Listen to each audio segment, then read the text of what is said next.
Nuwun sewu sakderengipun nyadong duka nyuwun pangapunten. Bab rimbakipun buka aurat niku sedaya niku sejatosipun namung keyakinanipun piyambak.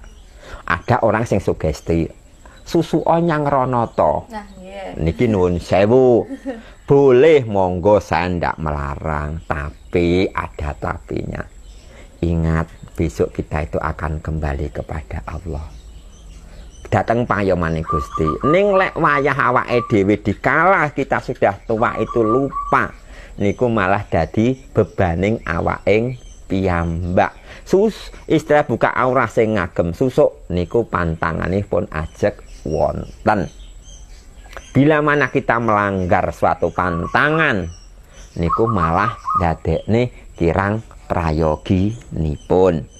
Menika mekaten. Buka aurah bisa dilakukan sendiri dengan cara apa? Nuwun sewu niki ya buka aurah secara sendiri niku nuwun sewu. Niku carane pripun?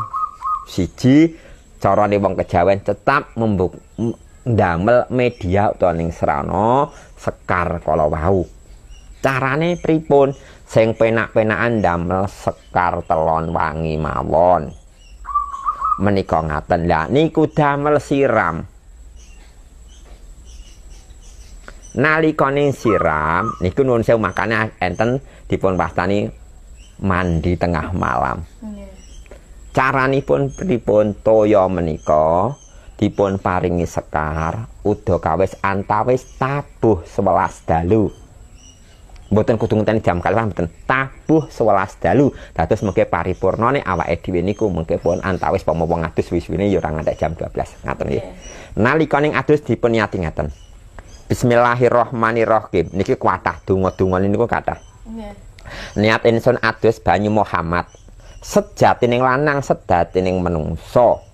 Anom tan kenane tuwa, obah tan kenane owah, urip tan kenaning pati, kuat selamat saking kuasaning Allah.